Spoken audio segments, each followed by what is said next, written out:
কঠোর বিধিনিষেধের দ্বিতীয় দিনে আরও ফাঁকা ঢাকা। বৃষ্টির মধ্যেই মোড়ে মোড়ে তৎপর সেনাবাহিনী, পুলিশ। 24 ঘন্টায় করোনায় সারা দেশে আরও 103 জনের মৃত্যু।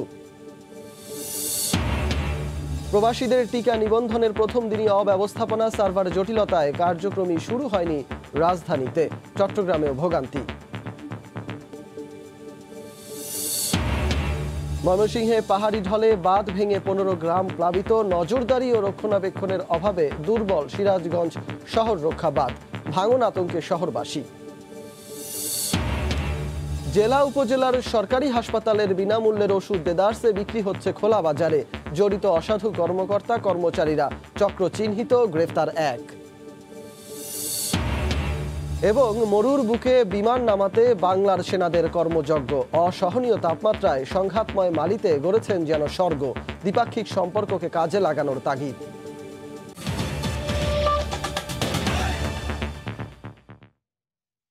সময় সংবাদে সঙ্গে আছি আমি সজল মিত্র রিচার্ড।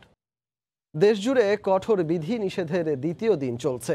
বিনা প্রয়োজনে সাধারণ মানুষের ঘরের বাইরে বের হওয়ার প্রবণতা কিছুটা কম দেখা গেছে। তবে যারাই বের হচ্ছেন, পড়তে হচ্ছে আইন শৃঙ্খলা রক্ষাকারী বাহিনীর সামনে। সকাল থেকে বৃষ্টি মাথায় নিয়ে সড়কের মোড়ে মোড়ে তৎপর রয়েছে সেনা ও পুলিশ সদস্যরা। এ সময় প্রতিটি চেকপোস্টেই ঘরের বাইরে বের হওয়াদের পড়তে হয় জেরার মুখে। এদের মধ্যে কিছু মানুষ চেষ্টা করেন ঢাকার বাইরে যেতে। এ সময় তুচ্ছ কাজে বাইরে বের হওয়া নাগরিকদের জরিমানা করেন ভ্রাম্যমাণ আদালতের নির্বাহী ম্যাজিস্ট্রেট।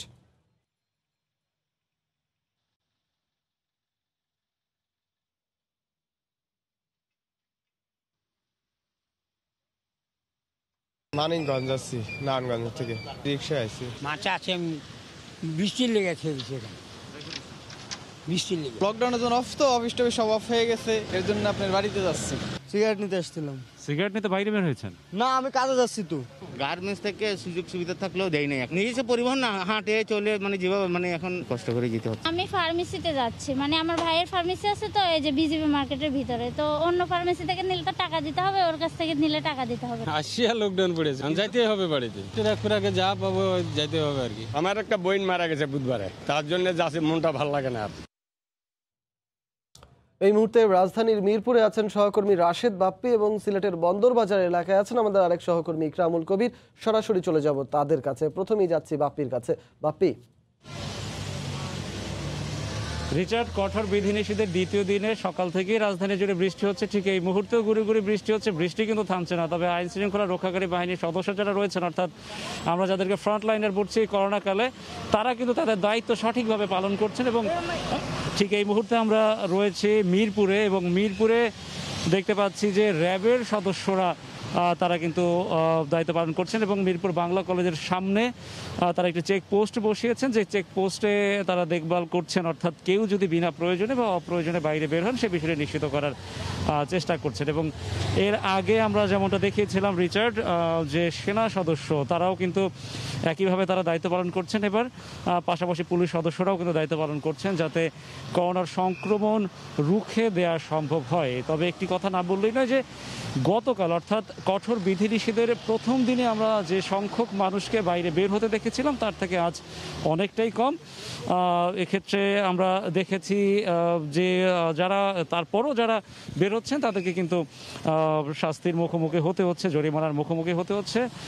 নির্বাহী ম্যাজিস্ট্রেট ভ্রাম্যমাণ আদালত পরিচালনা করছেন, সেটিও কিন্তু আমরা দেখেছি। তবে এর মধ্যেও অনেকে বের হচ্ছেন ঘরের বাইরে একদমই প্রয়োজন ছাড়া, সেটিও কিন্তু আমরা দেখেছি। অনেকে চা খেতে বের হয়েছেন, অনেকে ধূমপান করতে বের হয়েছেন, সিগারেট কিনতে বের হয়েছেন। আবার অনেকে দেখেছি যারা দূরপাল্লার যাত্রী হিসেবে ঢাকার বাইরে যাওয়ার চেষ্টা করেছেন। আমাদের চোখে এমনও পড়েছেন যে এমনও ব্যক্তি আমরা পেয়েছি যিনি নারায়ণগঞ্জ থেকে গাবতলী পর্যন্ত এসেছেন এবং তিনি চলে যাবেন বগুড়া, সেই চেষ্টা তিনি করছেন। এবং বিভিন্নভাবে বিকল্প পরিবহন ব্যবহার করে তারা যাওয়ার চেষ্টা করছেন। তবে সেই সংখ্যা যে খুব বেশি সেটা কিন্তু বলা যাবে না, সেই সংখ্যা অনেকটাই কম। এবং গতকাল আমরা দেখেছি যে আইন শৃঙ্খলা রক্ষাকারী বাহিনীর সদস্যরা 550 মতো মানুষকে গ্রেফতার বা আটক করেছিলেন যারা ঘরের বাইরে বিনা প্রয়োজনে বের হয়েছিলেন। অর্থাৎ সেই বিষয়টি কিন্তু আমরা দেখছি, অর্থাৎ যতটা কঠোরভাবে এই কঠোর বিধিনিষেধ প্রতিপালন করা যায় সেই চেষ্টা কিন্তু আইন শৃঙ্খলা রক্ষাকারী বাহিনীর পক্ষ পক্ষ থেকে রয়েছে। তবে তারা বারবারই বলছেন যে জনসম্পৃক্ততা বা জনসচেতনতা সব থেকে জরুরি, এবং তারা বলছেন যে সাধারণ মানুষ যদি সহায়তা করেন, সাধারণ মানুষ যদি আইনের প্রতি শ্রদ্ধাশীল হন, তবে সেক্ষেত্রে যেভাবে কঠোর বিধিনিষেধ চলছে তাতে করোনা সংক্রমণ রুখে দেওয়া সম্ভব হবে। আমরা একটু জানবো সিলেটের খবর, সেখানে আছেন সহকর্মী ইকরামুল কবির। ইকরাম, সিলেটে কেমনভাবে চলছে কঠোর বিধিনিষেধ? ধন্যবাদ। সিলেটের দ্বিতীয় দিনের লকডাউনে আজকে সকাল থেকে বেশ ভালোভাবেই দেখা যাচ্ছে যে লকডাউনের বিভিন্ন আইনশৃঙ্খলা রক্ষা বাহিনীর সদস্যরা সহ অন্যরা যারা আছে তারা মাঠ পর্যায়ে রয়েছে। কিন্তু যে জিনিসটা লক্ষণীয় সেটা হচ্ছে কি, যারা লকডাউন দেখার দর্শক তাদের সংখ্যা কিন্তু কমছে না। আপনারা দেখতে পাচ্ছেন ডাইনে বায়ে কিছু মানুষ এমনি উৎসুক জনতা যাকে বলা হয় দাঁড়িয়ে আছে দেখার জন্য। আমরা দেখেছি পুলিশ, র্যাব, সেনাবাহিনী, আনসার সহ যে টাস্ক ফোর্স, যেটা গতকালকেও দেখেছি আজকেও দেখেছি, 33 জন নির্বাহী ম্যাজিস্ট্রেটের অধীনে সিলেট জেলা এবং মেট্রোপলিটন এলাকায় ঘুরে ঘুরে টহল দিচ্ছে সেনাবাহিনীর টহল গাড়ি দেখেছি আমরা, বিজিবি গাড়ি দেখেছি। এখানে বন্দরবাজার এলাকা কিংবা আম্বরখানা এলাকা সহ বিভিন্ন জায়গায় মাইকিং করছে বিজিবি সহ র্যাব এবং সিটি কর্পোরেশনের পক্ষ থেকে। গতকালকেও দেখেছি, আজকেও দেখেছি। জেলা প্রশাসনের পক্ষ থেকে যেটা আমাকে জানিয়েছে, গতকালকে 33 জন ম্যাজিস্ট্রেট সিলেটের জেলার যে 13টি উপজেলা এবং মেট্রোপলিটন এলাকায় তারা অভিযান চালিয়েছে এবং 172টি মামলা হয়েছে, যার মামলার পক্ষ থেকে প্রায় 2 লক্ষ টাকা জরিমানা করা হয়েছে বিভিন্ন ব্যক্তিকে, যারা স্বাস্থ্যবিধি না মেনে চলার কারণে, যানবাহন বের করার কারণে কিংবা যে লকডাউনের যে নিয়ম নীতি আছে সেই নিয়ম নীতি না মানার কারণে এই ধরনের জরিমানা করা হয়েছে 172টি মামলায়। অন্যদিকে সিটি কর্পোরেশনের পক্ষ থেকে আমরা দেখেছি বিভিন্ন জায়গায় যেখানে লোক সমাগম হয়েছে কিংবা যারা মাস্ক পরেননি কিংবা যে সমস্ত দোকানপাটে গিয়ে, কাঁচা বাজারের দোকানপাটে গিয়ে দেখা গিয়েছে যে মানুষজনের ভিড়, সেখানে তারা জরিমানা করেছে বা বিভিন্নভাবে মামলা দিয়েছে। সব কিছু মিলে বলা যায় এই লকডাউনের দ্বিতীয় দিনে আমরা দেখেছি যে মানুষজন যারা রাস্তায় বেরোচ্ছে, রিক্সা যেহেতু চলাচলের কোনো নিষেধাজ্ঞা নেই, রিক্সা চলাচল কিন্তু কিছু সংখ্যক মানুষ অযথায় ঘোরাঘুরি করছে। এই ধরনের মানুষের সংখ্যা কিন্তু কম নয়, অনেকটাই। বিশেষ করে এইটি সিলেট নগরীর একেবারে প্রাণকেন্দ্র। এই নগরীর এই প্রাণকেন্দ্র ছাড়াও বিভিন্ন যে অলিগলিগুলো আছে বা বিভিন্ন রাস্তা আছে, সেখানে কিন্তু প্রচুর লোকজনকে আমরা দেখেছি বের হতে। আপনারা দেখতে পাচ্ছেন যে এই জায়গাটা বন্দরবাজার, একদিকে পুলিশ, আরেকদিকে সেনাবাহিনী, অন্যান্য জায়গায় বিজিপি কিংবা আনসার বাহিনী, সবাই র্যাব, সব কিছু মিলে একটা টাস্ক ফোর্সের মাধ্যমে এই লকডাউন যাতে জনগণ যাতে লকডাউন মেনে চলে তার ব্যাপারে, এই স্বাস্থ্যবিধি মেনে চলার ব্যাপারে সতর্ক করছে। আজকে বলে রাখা প্রয়োজন যে আজকে সকালে 24 ঘন্টা পর্যন্ত সিলেটে রেকর্ড পরিমাণ শনাক্ত হয়েছে, করোনা শনাক্ত 302 জন শনাক্ত হয়েছে এবং 2 জন মৃত্যুবরণ করেছে। সব কিছু মিলে এই ছিল সিলেটের যে লকডাউনের দ্বিতীয় দিন তার সর্বশেষ রিচার্ড। লকডাউনে কঠোর বিধি নিষেধ বাস্তবায়নে আইনশৃঙ্খলা বাহিনীর তৎপরতার খবরাখবর জানাচ্ছিলেন সহকর্মীরা, যেটি জানাতে গিয়ে সিলেটের বন্দরবাজার থেকে ইকরামুল কবির এবং তারও আগে ঢাকার মিরপুর থেকে আমাদের সঙ্গে যুক্ত হয়েছিলেন সহকর্মী রাশেদ বাপ্পি। এবার আমরা একটু দেখে নেব আমাদের দেশের আজকের করোনা পরিস্থিতি। গত 24 ঘন্টায় সারা দেশে করোনায় মারা গেছেন আরও 105 জন। এর মধ্যে রাজশাহী মেডিকেলে 17, ময়মনসিংহ মেডিকেলে 14 এবং খুলনা মেডিকেলে 11 জন মারা গেছেন। এই মুহূর্তে রাজশাহী মেডিকেল কলেজ হাসপাতালের সামনে আছেন আমাদের সহকর্মী রাকিবুল হাসান। সরাসরি চলে যাব তার কাছে। রাকিব। রিচার্ড, রাজশাহীতে আবারও কিন্তু করোনার সংক্রমণ বেড়েছে এবং রাজশাহী মেডিকেল কলেজ হাসপাতালে যে করোনা রোগে আক্রান্তদের যে চাপ সেটি কিন্তু আবারও বেড়েছে। আমরা আজকে যেটি দেখেছি, রাজশাহী মেডিকেল কলেজ হাসপাতাল কর্তৃপক্ষ জানিয়েছে গেল 24 ঘন্টায় এই হাসপাতালটির করোনা ইউনিটে 17 জনের মৃত্যু হয়েছে। তাদের অধিকাংশ জনই কিন্তু রাজশাহীর। তার মধ্যে রাজশাহীরই রয়েছেন 10 জন, 3 জন চাঁপাইনবাবগঞ্জের এবং নাটোরের 2 জন, নওগাঁর 1 জন এবং পাবনার 1 জন কিন্তু মারা গেছে। হাসপাতালটিতে গত 2 দিনে 39 জনের মৃত্যু হলো করোনা আক্রান্ত হয়ে এবং আপনি জানেন যে গেল মাসেও কিন্তু এই মৃতের সংখ্যা এবং সংক্রমণের সংখ্যা কিন্তু অনেক বেশি ছিল এবং গেল মাসে 354 জনের মৃত্যু হয়েছে এবং গত 24 ঘন্টায় নতুন করে আক্রান্ত হয়েছে 76 জন। এবং রাজশাহী মেডিকেল কলেজ হাসপাতাল বারবার দফায় দফায় তাদের যে শয্যা সংখ্যা সেটি বাড়িয়ে 405টিতে নিয়ে গেছে এবং যার বিপরীতে আজকে পর্যন্ত ভর্তি আছে 468 জন।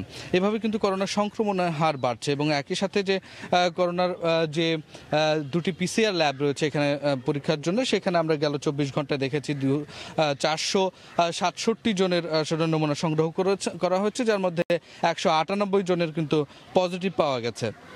এবং এটি শতাংশের হারে প্রায় 42.39%। এবং এই অবস্থাটিকে রিচার্ড যে আমরা যেটি লক্ষ্য করছি যে এটিকে নিয়ন্ত্রণের জন্য রাজশাহী মেডিকেল কলেজ হাসপাতাল এবং যারা বিশেষজ্ঞরা রয়েছেন তারা বলছেন বিশেষ করে যে লকডাউনটি চলছে রাজশাহীতে সেটি আসলে মেনে চলার জন্য তারা তাগাদা দিচ্ছেন। একই সাথে শুধুমাত্র হাসপাতালের ভেতরে নয়, হাসপাতালের বাইরে নিজেদের বাড়িতে, পাড়ায়, মহল্লায় প্রত্যেকটি জায়গায় কিন্তু স্বাস্থ্যবিধি মেনে চলার তারা তাগাদা দিচ্ছেন। এবং আমরা লক্ষ্য করেছি যে লকডাউনটি চলছে সেটিতে কিন্তু আইন শৃঙ্খলা রক্ষাকারী বাহিনী, জেলা প্রশাসন, পুলিশ প্রশাসন সহ অন্যান্য যে সমস্ত সংস্থাগুলো আছে তারা তাদের দায়িত্ব পালন করছেন। এবং অযথা যদি ঘর থেকে বের হয়ে আসে রিচার্ডকেও তাহলে তাদেরকে ফাইন করা হচ্ছে, একই সাথে তাদেরকে সতর্ক করা হচ্ছে। তো রিচার্ড, রাজশাহী করোনা পরিস্থিতির এই ছিল আমার কাছে সর্বশেষ খবর। রাজশাহী মেডিকেল কলেজের সামনে থেকে সেখানকার করোনা পরিস্থিতির সবশেষ খবরাখবর জানাচ্ছিলেন সহকর্মী রাকিবুল হাসান। এদিকে রাজধানীর ডিএনসিসি কোভিড হাসপাতালে প্রতিদিনই ঢাকার বাইরে থেকে রোগী আসছে। এই মুহূর্তে শয্যা সংখ্যার অর্ধেক রোগী নিয়ে ঠিকঠাকই চলছে, তবে রোগী আরও বাড়লে চাপ সামলাতে বেগ পেতে হবে বলেই আশঙ্কা করা হচ্ছে। যদিও হাসপাতালটির জনবল বাড়ানো আপাতত সম্ভব নয় বলে জানিয়েছে স্বাস্থ্য অধিদপ্তর। রাজধানীর মহাখালীর ডিএনসিসি কোভিড হাসপাতাল করোনার ঊর্ধ্বগতির এই দফায় শুধু ঢাকা নয়, দেশের প্রত্যন্ত অঞ্চল থেকে প্রতিদিনই রোগী আসছে এই হাসপাতালে। তবে ক্রমবর্ধমান এই চাপে একসঙ্গে 2 থেকে 3টি অ্যাম্বুলেন্স ঢুকলেই পড়তে হয় বিপাকে। এই জায়গায় এতক্ষণ দাঁড়া করে রাখলো কেন? হসপিটালে যারা স্টেশন নিয়ে আসবে তারা আসতে একটু দেরি করছে। এখানকার ম্যানেজমেন্ট ভালো, বাট কথা হচ্ছে আসলে এখন পপুলেশন একটা ফ্যাক্টর মেবি। আইসিইউ, এসডিইউ আর সাধারণ বেড মিলে 1000 শয্যা আছে, ডায়ালাইসিস, সিটি স্ক্যান, ইসিজি সহ প্রয়োজনীয় সব পরীক্ষা নিরীক্ষার ব্যবস্থা। কোভিডকালে স্বাস্থ্য খাতের সবচেয়ে বড় অগ্রগতি এই হাসপাতাল, অথচ 232 জন চিকিৎসক, নার্স 354 জন, 10 জন মেডিকেল টেকনোলজিস্ট সহ 800 জনবল দিয়ে চলছে এই হাসপাতাল। এই মুহূর্তে হাসপাতালের রোগীর সংখ্যা 3 থেকে 350। দেশে সংক্রমণের হার প্রায় 26%। তাই ক্রমবর্ধমান এই চাপ সামলাতে প্রস্তুতি থাকলেও শঙ্কা জাগাচ্ছে জনবল সংকট। 300-এর মতো আমরা পেশেন্ট হ্যান্ডেল করছি, সেটাকে হ্যান্ডেল করার যে জনবল যেটুকু আমার লাগছে সেটা মোটামুটি আমার কাছে আছে। এখন এরপরে যখন আরও বেড়ে যাবে তখন কিন্তু আমাকে জনবল অবশ্যই দিতে হবে। সেটার ব্যাপারে আমরা মন্ত্রণালয়ে বারবার আমরা আলাপ করেছি, ওনারাও এই ব্যাপারে সম্পূর্ণ অবহিত আছেন। অল্পদিনেই কোভিড চিকিৎসায় ভরসা হয়ে ওঠা এই হাসপাতালে শয্যা সংখ্যা ভরে গেলে কিংবা আরও বাড়তি চাপ সামাল দিতে লোকবল বাড়ানো হবে কিনা এমন প্রশ্নে আশার বাণী শোনাতে পারেনি স্বাস্থ্য অধিদপ্তর। যদি আমরা সারা বাংলাদেশ থেকে চিকিৎসকদের জড়ো করে আমরা সমস্ত কিছু করেও দিই, তাতেও কিন্তু তাৎক্ষণিক সমস্যার সমাধান হবে না। তার কারণ হলো নন কোভিড যে সমস্ত রোগীরা আছেন তাদেরকেও কিন্তু আমার একইভাবে গুরুত্ব দিয়ে চিকিৎসা সেবাটি দিতে হচ্ছে। এই দুয়ের মাঝে সমন্বয়ের কাজটি অত্যন্ত গুরুত্বপূর্ণ এবং জরুরি।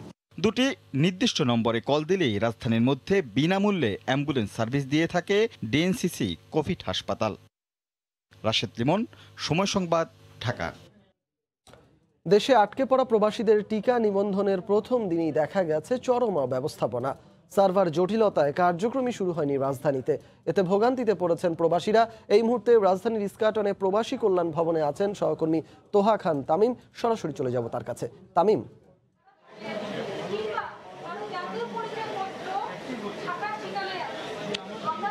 Richard, national telecommunication monitoring centre NTMC যে সার্ভারটি রয়েছে সেই সার্ভারটি সাময়িকভাবে বিকল হওয়ার কারণে কিন্তু আজকে যেই নিবন্ধনের যে কার্যক্রম সেটি এখন পর্যন্ত স্থগিত আছে। অর্থাৎ সকাল 9টায় যে নিবন্ধন কার্যক্রম শুরু হওয়ার কথা ছিল সেটি কিন্তু এখন পর্যন্ত সার্ভার জটিলতার কারণে শুরু হতে পারেনি। সেক্ষেত্রে এখানে বেশ আমরা দেখতে পাচ্ছি যে শত শত যারা প্রবাসী রয়েছেন তারা অপেক্ষা করছেন, কেউ বা ভোরে এসেছেন, অনেকের সাথে কথা বলেছি আমরা, তারা বলছেন যে কেউ কেউ ভোর 4টার সময় অথবা 5টার সময় এসেছেন, এসে তারা এখানে অপেক্ষা করছেন।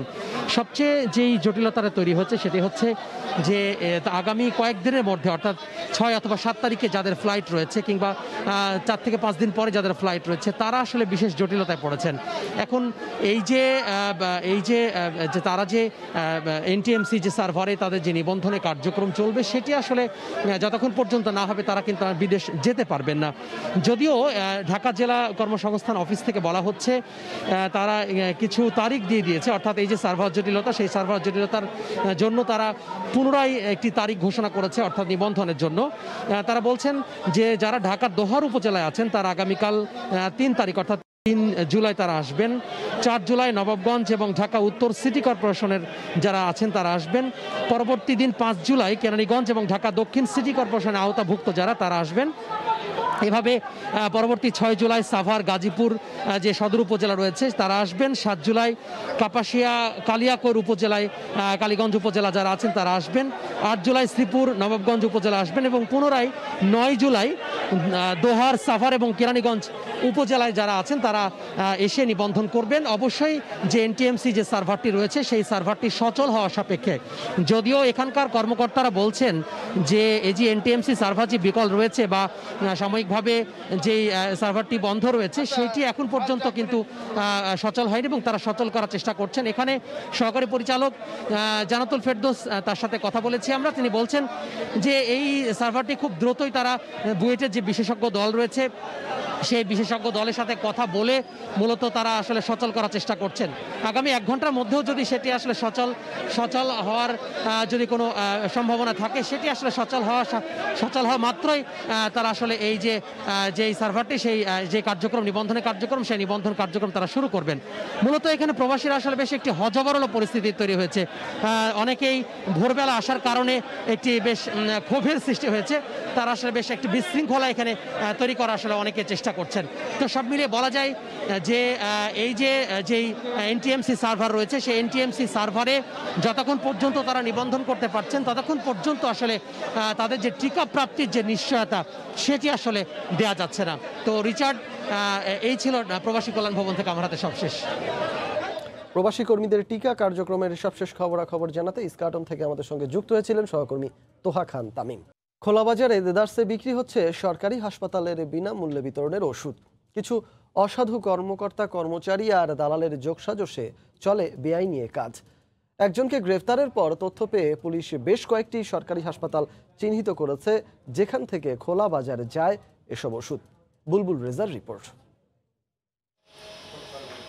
ওষুধের গায়ে সরকারি মনোগ্রাম, বিক্রি সম্পূর্ণ নিষিদ্ধ, অথচ সরকারি এসব ওষুধ পাওয়া যাচ্ছে রাজধানীর বিভিন্ন ফার্মেসিতে। বিক্রি হচ্ছে চড়া মূল্যে। বিনামূল্যে বিতরণের জন্য সরবরাহ করা সরকারি ওষুধ বিক্রি হচ্ছে খোলা বাজারে। এমন তথ্যের ভিত্তিতে রাজধানীর মিটফোর্ড এলাকার কয়েকটি ফার্মেসিতে অভিযান চালায় গোয়েন্দা পুলিশ। জব্দ করা হয় কয়েক লাখ টাকার বিপুল পরিমাণ ওষুধ। গ্রেফতার করা হয় একজনকে। পুলিশ বলছে সরকারি হাসপাতালের অসাধু কর্মকর্তা কর্মচারীরা প্রথমে এসব ওষুধ বিক্রি করে এক শ্রেণীর দালালদের কাছে। হাত ঘুরে চলে যায় বিভিন্ন ওষুধের দোকানে, পরে চড়া মূল্যে বিক্রি হয় ভোক্তাদের কাছে। এখানে তারা 3টা লেয়ারে কাজ করে। হসপিটাল থেকে কিছু অসাধু লোকজন তারা এটা দালাল চক্রের কাছে এটা বিক্রি করে, দালালের কাছ থেকে এরা আবার এটা কালেকশন করে। তো তার তথ্য মতে এটা শুধু ঢাকা মহানগরীতেই হয় তা নয়, বরং এই ওষুধগুলোর অধিকাংশ তারা কালেকশন করে হচ্ছে ঢাকার বাইরের যে বিভিন্ন ডিস্ট্রিক্টের যে সমস্ত হসপিটাল আছে, উপজেলা জেলার যে হসপিটাল আছে, সেখান থেকে দালাল চক্রের মাধ্যমে তারা সংগ্রহ করে। দেশের কয়েকটি জেলা ও উপজেলার সরকারি হাসপাতাল ও স্বাস্থ্য কমপ্লেক্স থেকে এসব ওষুধ বিক্রির তথ্য পেয়েছে পুলিশ। 3-4টা জেলার বা উপজেলার হসপিটালের কিছু কিছু তথ্য আমরা পেয়েছি। এখন তার ভাষ্য মতে এগুলোকে আমরা মিলিয়ে দেখব, তারপর আবার তাদের জিজ্ঞাসাবাদের সামনে আমরা রিমান্ডে এনে তার জিজ্ঞাসাবাদের মাধ্যমে তার কাছ থেকে আরও তথ্য আদায় করার চেষ্টা করব। সরকারি ওষুধ বিক্রির সঙ্গে জড়িত হাসপাতালের অসাধু কর্মকর্তা কর্মচারীদের খোঁজে মাঠে নেমেছে গোয়েন্দারা। বুলবুল রেজা, সময় সংবাদ, ঢাকা। টানা বর্ষণ ও পাহাড়ি ঢলে নদীর বাঁধ ভেঙে ময়মনসিংহের ধোবাউড়া উপজেলার 15টি গ্রাম প্লাবিত হয়েছে। পানিবন্দী হয়ে পড়েছেন কয়েক হাজার মানুষ। বিস্তারিত জানাতে সেখানে আছেন সহকর্মী হারুনুর রশিদ। সরাসরি চলে যাব তার কাছে। হারুন। ময়মনসিংহের ধোবাউড়া এলাকার বন্যা পরিস্থিতির কিছুটা উন্নতি হচ্ছে। গতকাল সন্ধ্যা থেকে বন্যার পানি নামতে শুরু করেছে, অর্থাৎ গত 16-17 ঘন্টায় প্রায় 3 থেকে 4 ফুট পানি কমেছে এই বন্যা কবলিত এলাকায়। আমি যদি একটু বলে রাখি যে গত পরশুদিন সন্ধ্যায় নেতাই নদীর বাঁধ ভেঙে পাহাড়ি ঢল, ভারত থেকে নেমে আসা উজানের পাহাড়ি ঢল এবং প্রবল বর্ষণের কারণে নেতাই নদীর 4টি জায়গায় নেতাই নদীর বাঁধ ভেঙে যায় এবং বাঁধ ভেঙে ধোবাউড়া উপজেলার বিস্তীর্ণ এলাকা প্লাবিত হয়। 5টি ইউনিয়নের প্রায় 30 থেকে 40টি গ্রাম প্লাবিত হয়েছিল, কিন্তু বর্তমানে সেই সংখ্যা অনেকটাই কমে এসেছে এবং আমরা সর্বশেষ যে বিষয়টি জানতে পেরেছি উপজেলা নির্বাহী কর্মকর্তার মাধ্যমে, তিনি যেটি বলছেন যে প্রায় 30টি গ্রামের মতো এখন পর্যন্ত প্লাবিত আছে, এখনো পানি আছে এবং আরও বেশ কিছু গ্রাম থেকে পানি নেমে যাচ্ছে ধীরে ধীরে। তারপরেও নিচু এলাকার মানুষজন কিন্তু চরম দুর্ভোগে রয়েছেন। আমরা খবর নিয়ে জানতে পেরেছি যে বিভিন্ন এলাকায়, এবং আমরা সকাল থেকেই এলাকায় অবস্থান করছি এবং যে বিষয়টি দেখছি যে পানিবন্দী অবস্থায় হাজার হাজার পরিবার এখনো আছে, প্রায় 35 থেকে 40 হাজার মানুষ এখনো পানিবন্দী অবস্থায় আছেন এবং তারা দুর্বিষহ জীবনযাপন করছেন এবং চলাচলের একমাত্র মাধ্যম হচ্ছে নৌকা। কিন্তু হঠাৎ করে এই পাহাড়ি ঢল এবং পানি চলে আসায় আসলে যে নৌকার যে যোগান, সেই যোগানও সেভাবে পাওয়া যাচ্ছে না। আমরা সকাল থেকে ঘুরে এখন পর্যন্ত একটি নৌকা ব্যবস্থা করতে পারিনি যে চরম দুর্গত যে এলাকাগুলো আছে সেগুলোতে পৌঁছানোর জন্য। তবে এখানকার উপজেলা প্রশাসন এবং স্থানীয় বিভিন্ন দপ্তর তারা আসলে এই বন্যার ক্ষয়ক্ষতির পরিমাণ নির্ণয় করার জন্য কাজ করছে। তো আমরা সাধারণ মানুষের সাথে কথা বলে যেটি জানতে পেরেছি যে এই অঞ্চলে ব্যাপক বাণিজ্যিকভাবে মাছের খামার রয়েছে, মাছ চাষ হয়, সেই মাছ বন্যার পানিতে ভেসে গেছে এবং আমন ধানের যে বীজতলা, আগাম বীজতলা তৈরি করা হয়েছিল সেই বীজতলাগুলো নষ্ট হয়েছে। ফসলি জমিতে এখন সবজি ক্ষেত এখনো পানির নিচে তলিয়ে আছে এবং অনেকের বাড়িঘরে পানি আছে, যার কারণে চরম দুর্ভোগের মধ্যে মানবেতর অবস্থায় জীবনযাপন করছেন অনেকেই। তবে এখন পর্যন্ত সরকারি বেসরকারিভাবে যে বন্যা দুর্গত এলাকায় এখন পর্যন্ত কোনো ত্রাণ সহায়তা পৌঁছেনি। তবে উপজেলা নির্বাহী কর্মকর্তা রাফিকুজ্জামান আমাদের জানিয়েছেন যে তারা ক্ষয়ক্ষতির পরিমাণ নির্ণয় করছেন এবং তালিকা সংগ্রহ করছেন, সেটি করেই তারা আসলে কি করা যায় ঊর্ধ্বতন কর্তৃপক্ষের সাথে কথা বলে তারা সেই ব্যবস্থাগুলো নেবেন। তবে স্থানীয়রা দাবি করেছেন যে নেতাই নদীর যে বাঁধ বারবার ভেঙে যায় সেটি যেন স্থায়ীভাবে নির্মাণ করা হয়। তো এই ছিল আমার কাছে ধোবাউড়ার বন্যা পরিস্থিতির সর্বশেষ। ময়মনসিংহের ধোবাউড়া থেকে সেখানকার বন্যা পরিস্থিতির সবশেষ খবরাখবর জানাচ্ছিলেন সহকর্মী হারুনুর রশিদ। মরুর বুকে বিমানবন্দর, তাও আবার যুদ্ধ বিধ্বস্ত ও জাতিগত সংঘাতে বিপর্যস্ত দেশ মালিতে। নির্মাণের দুরূহ কাজটি করছেন বাংলাদেশ সেনাবাহিনীর শান্তিরক্ষীরা। শুধু তো বিমানবন্দর নয়, রাস্তাঘাট সহ নানাবিধ অবকাঠামো গড়তেও অবদান রাখছে বাংলার সেনারা। এসব উন্নয়নমূলক কর্মকাণ্ডে সে দেশের সঙ্গে বাংলাদেশের যে দ্বিপাক্ষিক সুসম্পর্ক তৈরি হচ্ছে সেটিকে কাজে লাগিয়ে মালিতে সরকারি বেসরকারি বিনিয়োগের পরামর্শ দিলেন আন্তর্জাতিক সম্পর্ক বিশ্লেষকরা। মালি থেকে ফিরে আতিকুর রহমান তমালের রিপোর্ট। চলছে রানওয়ে তৈরির কাজ। সে স্থান মালির রাজধানী থেকে 1600 কিলোমিটার দূরের কিদাল প্রদেশ। কিদালে একদিকে যেমন সহিংসতার ঝুঁকি বেশি, তেমনি তাপমাত্রাও অসহনীয়। সাহারা মরুভূমির এই অঞ্চলে মনোবল ধরে রাখতে বাংলার সেনারা এর নাম দিয়েছেন কিদাল প্যারাডাইস। সেই প্যারাডাইসে থাকা সুপার ক্যাম্পের প্রায় পুরোটাই তৈরি করেছে বাংলাদেশ সেনাবাহিনীর ব্যান ইঞ্জিনিয়ার কন্টিনজেন্ট। শুধু তো কিদাল নয়, মালির বহু স্থানে সড়কসহ নানা অবকাঠামো নির্মাণে অবদান আছে বাংলাদেশ সেনাবাহিনীর। যত ধরনের রোড রিপেয়ার আছে, কিদাল সুপার ক্যাম্পে মিনুসমার যত স্ট্রাকচার আছে, সব ধরনের স্ট্রাকচার তৈরি করার কাজ আমরা করেছি।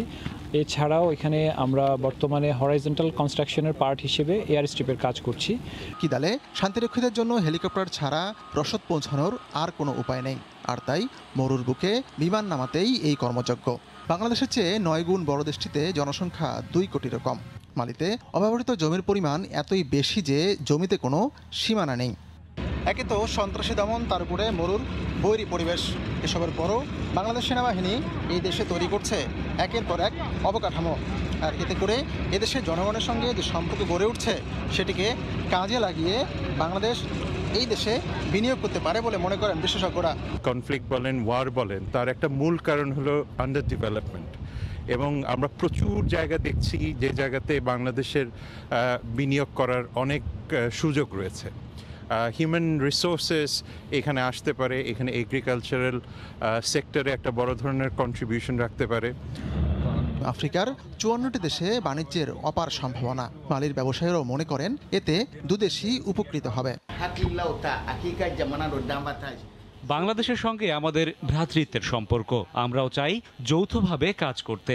মালির জনগণ বাংলাদেশ সেনাবাহিনীকে অন্তরে স্থান দিয়েছে। দুদেশ এই সম্পর্ককে বাণিজ্য সম্প্রসারণেও এগিয়ে নেবে, আমি সেটা বিশ্বাস করি। এজন্য যথেষ্ট কৌশল ও কর্মপন্থা নির্ধারণ করতে হবে। আফ্রিকার নদী নিজার মালির বিভিন্ন অঞ্চল দিয়ে বয়ে গেছে।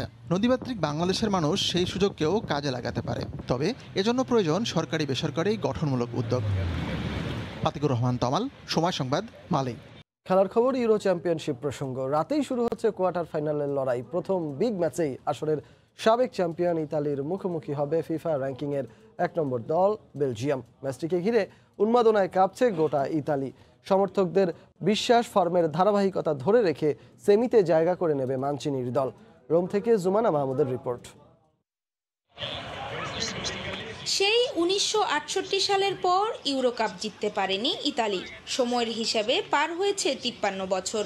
2000 এবং 2012 সালের ফাইনালে উঠেও সুযোগ হয়নি শিরোপা পুনরুদ্ধারের। তবে এবার অপ্রতিরোধ্য আজ্জুরি বলেই যত আশা। বেলজিয়ামের বিপক্ষে মহারণ, তাই তো জার্মানির মিউনিখের অ্যালিয়ান্স অ্যারেনা যেন ভর করবে গোটা ইতালিতে। সমর্থকরাও বেশ আশাবাদী, বলছেন বেলজিয়ামকে হারিয়ে সেমিফাইনালের টিকিট পাবে প্রিয় দল। আমি আশাবাদী, অবশ্যই ইতালি জিতবে। আমরা তো অবশ্যই সাপোর্ট ইতালির করি, যেহেতু ইতালিতে থাকে এবং ইতালির খেলাও খুব সুন্দর। ওই খেলার দিকটাও সাপোর্ট করি, এছাড়া থাকি এই কারণেও সাপোর্ট করি, তো সব মিলে আমরা ইতালি। এদিকে ইতালির প্রধানমন্ত্রী মারিও দ্রাগি বলেছেন, ইউরো চ্যাম্পিয়নশিপের ফাইনাল খেলাটি এমন কোনো দেশে হওয়া উচিত নয় যেখানে প্রতিদিনই করোনা সংক্রমণ বাড়ছে। তবে এসব নিয়ে উদ্বিগ্ন নন সমর্থকরা, দৃষ্টি রাখছেন ম্যাচেই। বেলজিয়ামের বিপক্ষে ম্যাচ নিয়েই যত চিন্তা আমাদের, ওরা অনেক শক্তিশালী। তবুও আশা করছি সেমিতে আমরাই খেলব। কোয়ার্টার ফাইনাল ম্যাচ দেখার জন্য বিপুল সংখ্যক ইতালির সমর্থক জার্মানি পৌঁছেছেন। আর যারা যেতে পারেননি তারা আজ্জুরিদের জন্য গলা ফাটাবেন মিলান রোমের রাস্তায়। জুমানা মাহমুদ, সময় সংবাদ, রোম, ইতালি। এ পর্যায়ে শিশু সংবাদ জানিয়ে দিচ্ছি আরেকবার। কঠোর বিধিনিষেধের দ্বিতীয় দিনে আরও ফাঁকা ঢাকা। বৃষ্টির মধ্যেই তৎপর সেনাবাহিনী, পুলিশ। 24 ঘন্টায় করোনায় 105 জনের মৃত্যু। রাতে আসছে 24 লাখ ডোজ ভ্যাকসিন। প্রবাসীদের টিকা নিবন্ধনের প্রথম দিনই চরম অব্যবস্থাপনা। সার্ভার জটিলতায় শুরু হয়নি কার্যক্রম। ভিসার মেয়াদ শেষ হবার আগে কর্মস্থলে ফেরা নিয়ে শঙ্কা। এবং ময়মনসিংহে পাহাড়ি ঢলে বাঁধ ভেঙে 15 গ্রাম প্লাবিত। নজরদারি ও রক্ষণাবেক্ষণের অভাবে দুর্বল সিরাজগঞ্জ শহর রক্ষা বাঁধ। ভাঙন আতঙ্কে শহরবাসী। এই ছিল এখনকার মতো, আর সঙ্গে থাকুন সময়।